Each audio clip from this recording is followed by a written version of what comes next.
Bismillahirrahmanirrahim. Saya awali. Assalamualaikum warahmatullahi wabarakatuh. Waalaikumsalam warahmatullahi wabarakatuh.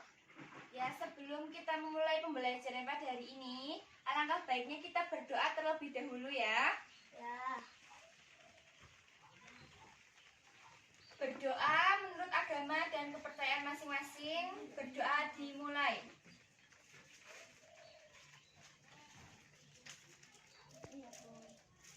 Berdoa selesai. Ibu akan mempresentasi terlebih dahulu ya. Hari ini siapa saja yang tidak masuk nanti akan Ibu catat di sini. Yang pertama Dian Aulia Agustin. Enggak berangkat. Gak berangkat. Ini keterangannya apa?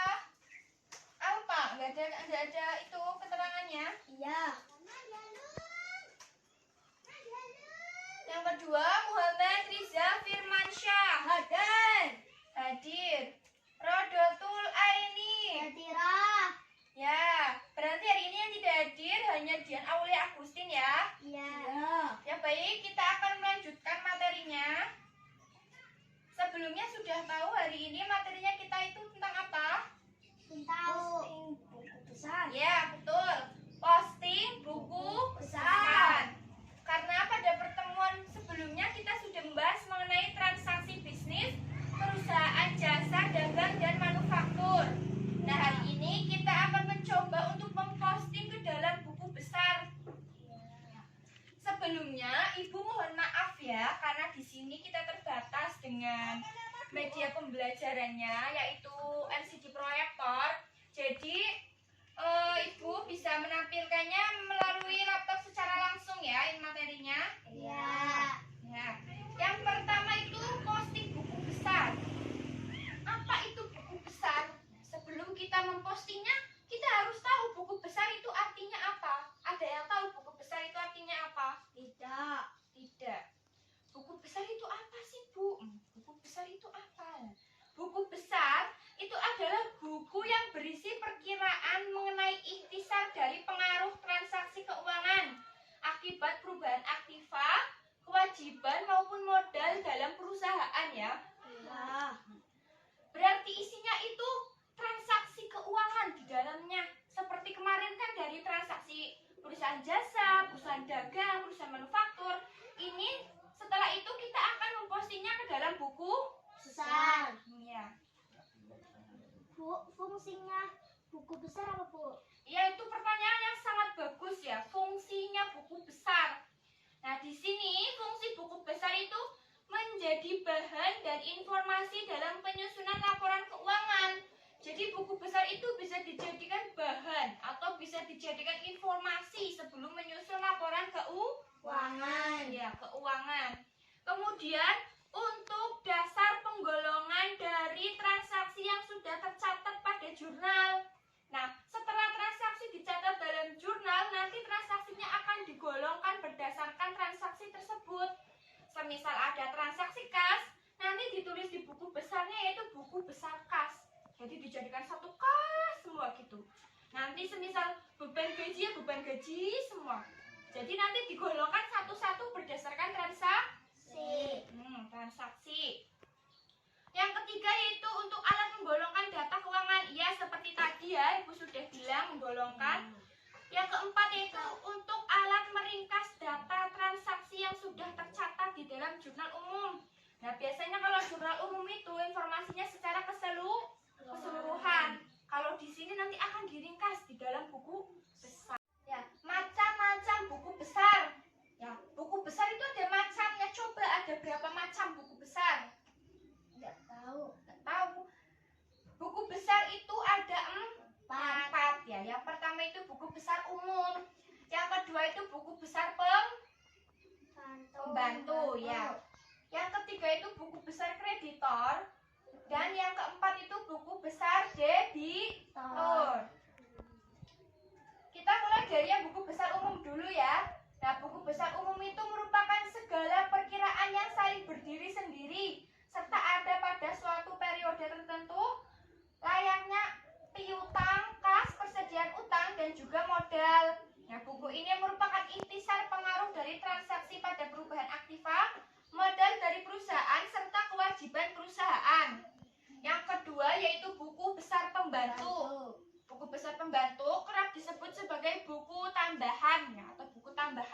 pembantu atau buku tambahan.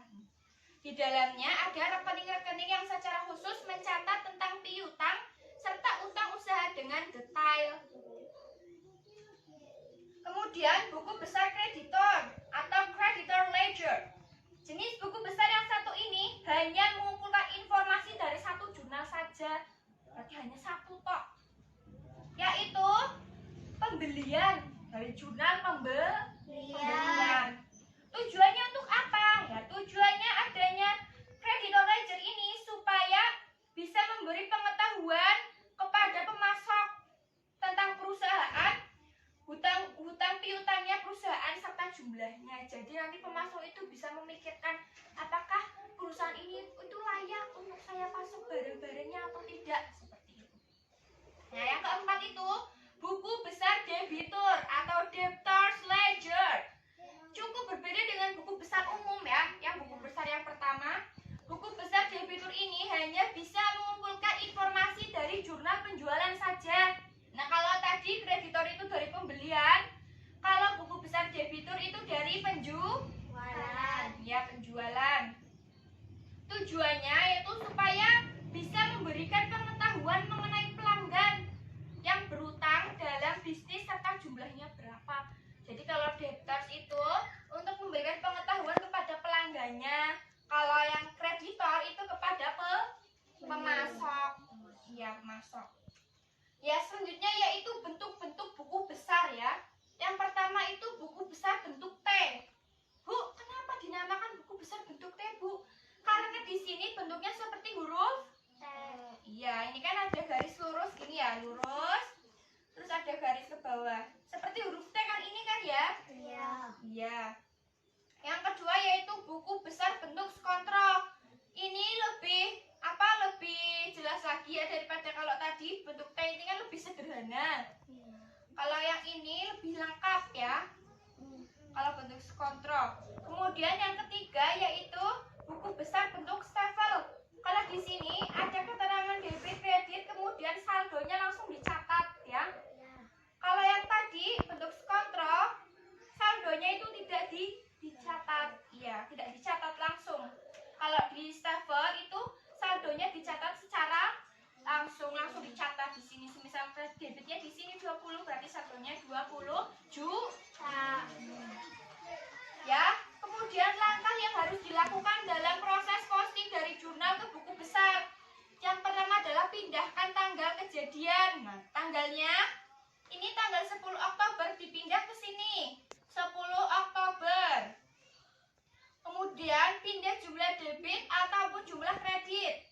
Di sini keterangannya debit sama kredit ya. Kalau debit ditulis di debit, kalau kredit ditulis di kredit. Yang ketiga, catat nomor halaman jurnal atau ref. Nah, ini jurnal umum halaman berapa ini? 1. Halaman 1, berarti di sini ditulis di refnya jurnal 1. Kemudian yang keempat, penjelasan atau keterangan secara singkat di kolom keterangan. Nah, di sini dijelaskan transaksi pada tanggal 10 itu transaksi apa? Nah, tanggal 10 Oktober tahun 2010 itu merupakan transaksi dengan di sini keterangannya kas dan modal hadian, modal Pak Hadian. Jadi nanti di sini ditulisnya kas, di debit dan modal hadiahnya di kredit. Ya, demikian pembelajaran pada hari ini ya. Ibu akan menyimpulkan materi dari hari ini. Coba tadi ada yang masih ingat enggak? Buku besar itu apa? Tidak. Buku besar itu buku yang berisi perkiraan mengenai transaksi. Ya. Kemudian macam-macam buku besar itu ada 4, yaitu buku besar umum, buku besar pembantu, buku besar kreditor, dan buku besar debitor. Kemudian bentuknya buku besar itu ada 3. Yang pertama itu buku besar bentuk T, terus buku besar bentuk skontro, dan yang ketiga yaitu buku besar bentuk travel. Sudah ya? Tadi langkah-langkah penyusunannya itu cukup mudah. Yang pertama itu kita pindahkan dulu tanggalnya, kemudian kita catat halaman jurnalnya, terus kita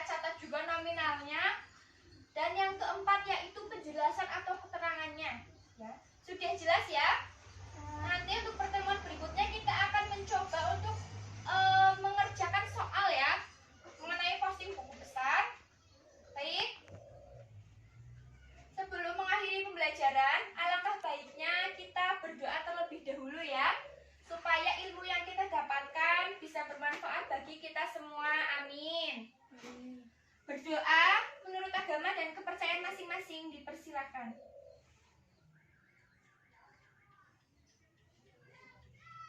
Berdoa selesai. Ibu mohon maaf apabila ada salah kata. Wabillahi taufik wal hidayah. Wassalamualaikum warahmatullahi wabarakatuh. Waalaikumsalam warahmatullahi